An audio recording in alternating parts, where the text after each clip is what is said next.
Hello, good evening.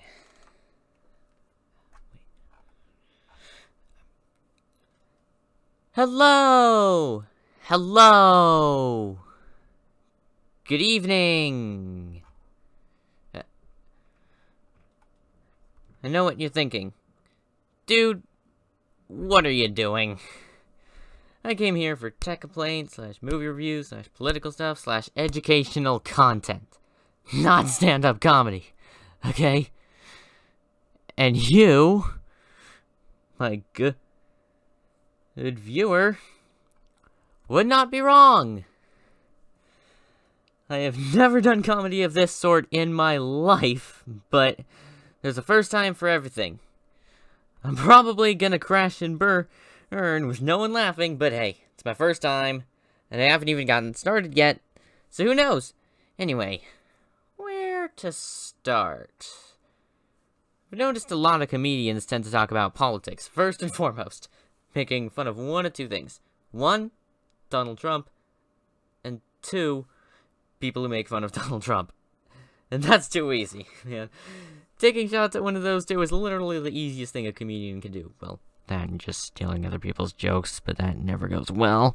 So I'm not gonna do that. There are too many comedians making jokes about political stuff, and I'm not gonna go the easy route and make this political if I have alternatives. Which I do. You know what the worst thing about school tests is? There's no such thing as a good time to finish them.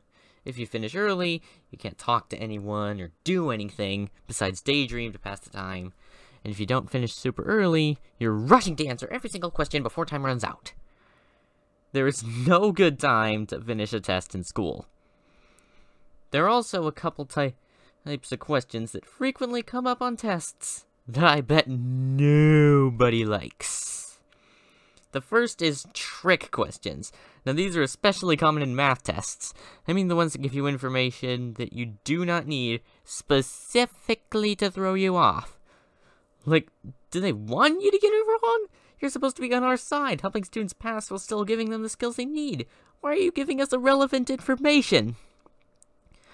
The second is that one question where, despite spending an hour studying for the test every day, you have no clue what it is talking about. Like, you can have a test on plant anatomy, for example, and then out of nowhere, it asks you to give the balanced chemical equation for photosynthesis. These are the types of questions that you'll only slightly understand why they're even on the test. The connection is so loose between the subject matters of the question and the test as a whole, it's ridiculous. The third is questions that tell you what your conclusion should be, taunting you with this, making you work out the whole thing, only for you to find out that you did it wrong. Getting a question wrong is bad enough, but telling you that you got it wrong while you're still doing the test is a big insult. Like, really? Like, let me finish the other questions first. I know what some of you are thinking, oh, you're just salty because you got bad grades. Well, hypothetical heckler, I actually got good grades. It's just that I'm not a human IBM Watson.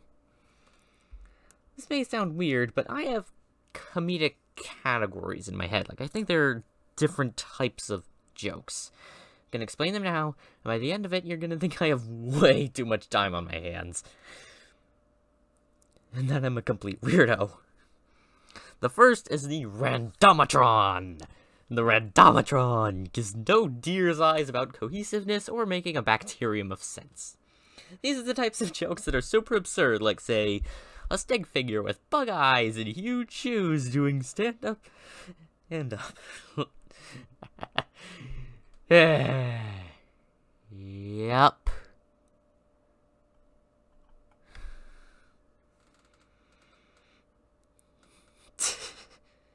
Second is the eagle-eyed, and these are the types of people to look around themselves and go, hey, that's strange. Why don't I make a joke out of it? That's the eagle-eyed's thought process right there. These are what a normal person would call satire, like, say, this new phone has an AI assistant with personality, aka the assistant is sarcastic and can be distracted very easily.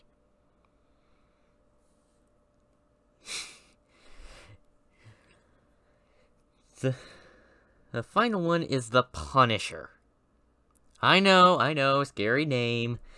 But I don't think I need to give more of an explanation than the name is an example of Punisher humor. If any of you are lost, let me say it a bit slower. Punisher. Weren't seeing that coming, were ya? Bigotry makes no sense to me. On the most basic of levels. What benefit is there to being a bigot, really? Like, it limits the people you can associate with, it gives you a lot of enemies by default, it can make you deny the only available aid needed to save your life, and, at least in this day and age, it will be very hard for you to get employed. There is no advantage to being racist, sexist, xenophobic, anti-LGBTQ+, anti-Semitic, Islamophobic, ableist, etc. Doesn't make sense. I know what you're thinking. You said you weren't gonna make political jokes. What the heck, man? And then I say, bigotry is not inherently political, okay? People on both sides have been bigots. Now, politics are like the most controversial thing I can joke about, so I'll avoid that. That doesn't mean I'll stray from the next closest thing.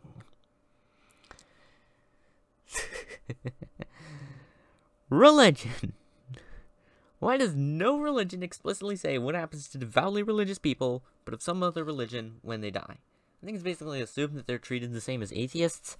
That has some implications. Say, for example, a Christian, a Muslim, and an atheist are all talking about the afterlife. And the atheist asks the Christian, we've been talking about what we think will happen to ourselves, but what about to each other? And the Christian says, well, atheist, let's say that I'd prefer not to state where I think you'll go. And the atheist responds, what about out the Muslim? He's a devout Muslim. Do you think he'll go to the same place as me? Do you see the problem? Keep in mind, I'm not saying that you have to change your beliefs. I'm just saying that you have to consider these types of things, not blindly follow your religious scripture. Personally, I am agnostic, so I think that God is a possibility, but the universe could easily exist without him. Just saying. That's my position. But if God in the afterlife here's what I would want it to be. The first place your soul goes after you die is you just meet up with this one spirit being figure we'll call H. And H's job is to figure out where you should go based on what you believe. I imagine H's existence being something like, alright, a Christian, you're going over there. Alright, a Muslim, you're going over yonder. Alright, a Wiccan, over there's the Summerland, make sure to come back over there later. Cool? I know I'm kind of joking about religion a bit, but I think that you should respect your fellow human, no matter what they believe. As long as you're not hurting anyone, believe whatever you want. I mean, being able to joke about stuff brings people together. Because making something taboo in comedy makes it taboo in general. There are loads of things that, if we just talked about them, people would be generally happier. And on that note, let's dial down the serious and talk about something a little more lighthearted. Superpowers. When I hear people talking about what superpower they would want, most of them say something like flight, invisibility, laser eyes, omnipotence, etc. But I want to talk about one superpower in particular. Super speed. And why you do not want it. Now, I'm not going to talk about the physics of why we don't already have super speed, that you would need loads of other powers to even survive it. No. I'm just going to bring up something that most people who want super speed overlook. That thing is in two words. Tripping and tumbling. Let me explain. If you're running at super speed, and you're continuously accelerating and suddenly a stick is on the ground and you trip on it.